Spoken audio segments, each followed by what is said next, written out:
नमस्कार, आपल्या सगळ्यांचे राजमुद्रा न्यूज लाईव्ह मध्ये मनापासून स्वागत. तर आज आपण प्रभाग क्रमांक 4 मध्ये आहोत आणि तेथील उमेदवारांशी चर्चा करत आहोत. तर आपल्या सोबत आहेत संघरत्न भुजंगराव निवडंगे सर, यांच्याशी आपण चर्चा करूया. नमस्कार सर. जय महाराष्ट्र. जय महाराष्ट्र सर. सर, आजपर्यंत आपण केलेल्या सामाजिक कार्याचा थोडासा आढावा आम्हाला द्यावा. मी विद्यार्थी दशेमधून की ना विद्यार्थी चळवळीमध्ये मी काम केलेलं आहे. जवळपास 10 वर्ष मी विद्यार्थी चळवळीमध्ये काम केलेलं आहे.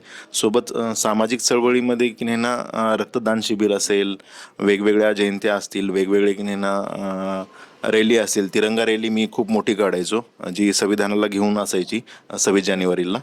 आणि याच अनुषंगाने की नाही ना समतामूलक समाज हा निर्माण व्हावा यासाठी मी खूप सारं प्रयत्न केलेले आहेत आणि खूप काम केलेलं आहे.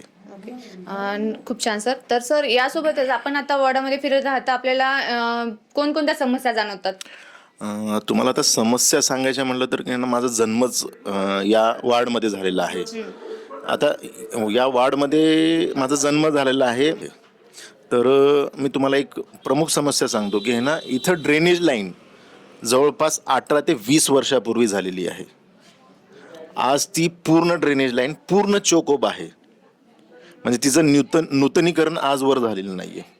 आता विकासवादी जे आमदार आहेत बालाजी कल्याणकर यांनी ड्रेनेज लाईनसाठी यांना खूप सारा निधी आणलेला आहे. त्याची कामं सुरू आहेत, ते कंप्लीट होत आहेत.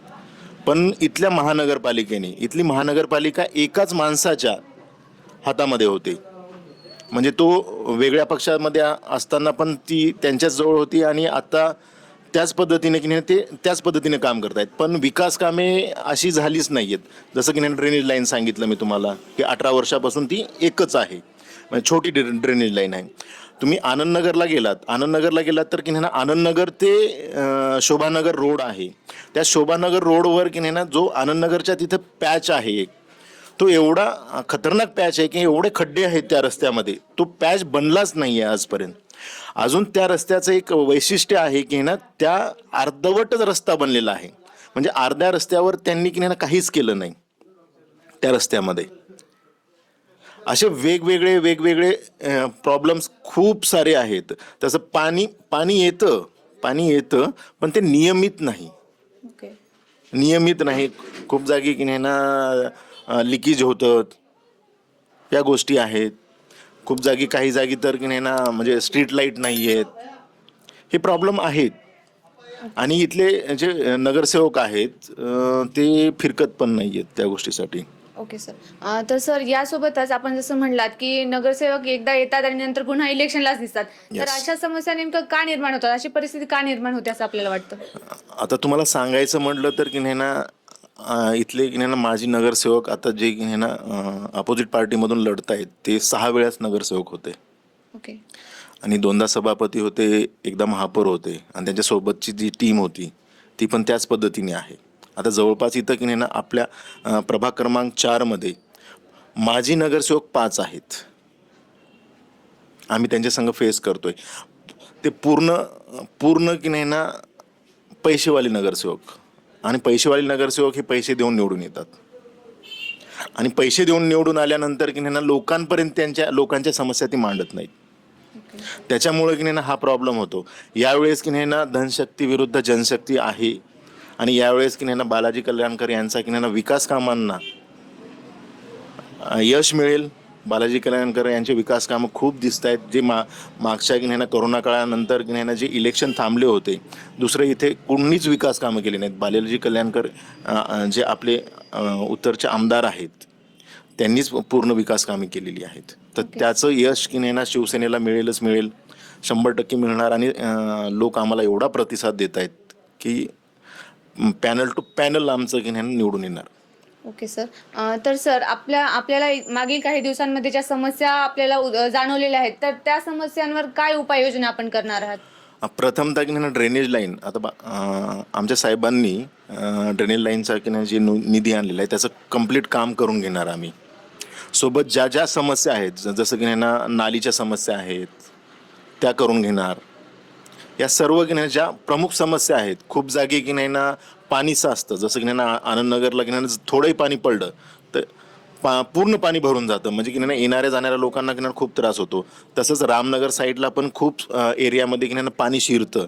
थोडं पाणी पडलं की ना लोकांच्या घरामध्ये पाणी जातं. त्या प्रथमतः आम्ही त्या समस्यांचं की नाही कारण शोधणार आणि त्या त्या कारणावर की नाही कशा उपाययोजना करता येतील त्या सर्व उपाययोजना आम्ही या पहिल्याच वर्षामध्ये आम्ही करणार.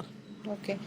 तर सर आपल्याला काय वाटतं वारंवार जे नेते पक्ष बदलतात तर त्या नेत्यांसंदर्भात त्यांच्यावर जनतेचा विश्वास किती काळ टिकून राहू शकतो आपल्याला काय वाटतं? आता वारंवार ते नेते पक्ष बदलतात.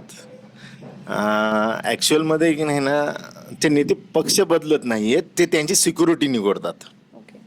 सिक्युरिटी निवडतात म्हणजे काय, त्यांनी एवढे भ्रष्टाचार केलेले आहेत की जी सत्तेमध्ये आहे त्या पार्टीसोबत ते जायचं आणि आपण केलेला भ्रष्टाचार कसा लपला जाईल व आपण कसं जेलमध्ये जाण्याच्या दूर राहू याची ती सिक्युरिटी असते.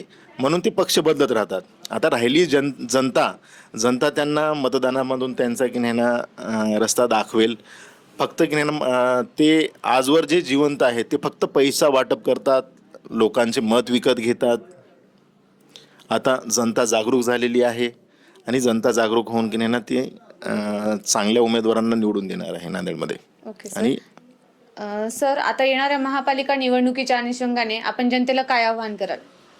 मी जनतेला एवढंच आवाहन करतो की बालाजी कल्याणकर आपले उत्तर विधानसभेचे की नाही ना बालाजी कल्याणकर लोकप्रिय आमदार, त्यांनी की नाही ना खूप सारं विकास कामं केलेली आहे. जसं की नाही ना त्यांनी एक पत्रकार परिषद घेऊन की नाही सांगितलं होतं की ना BJPची जी जो जाहीरनामा होता त्याच्यामधले अर्धे कामं की नाही ना आम्हीच केलेली आहेत.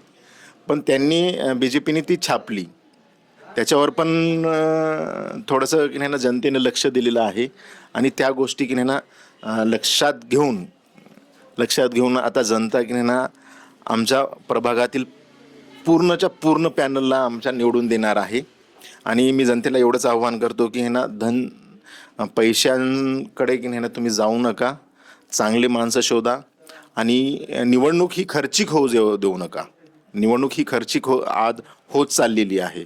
नाहीतर की नाही ना काय होईल की उद्या चलून चांगले माणसं निवडणुकीमध्ये येणार नाहीत, राजकारणात येणार नाहीत, ते राजकारणाच्या दूर राहतील.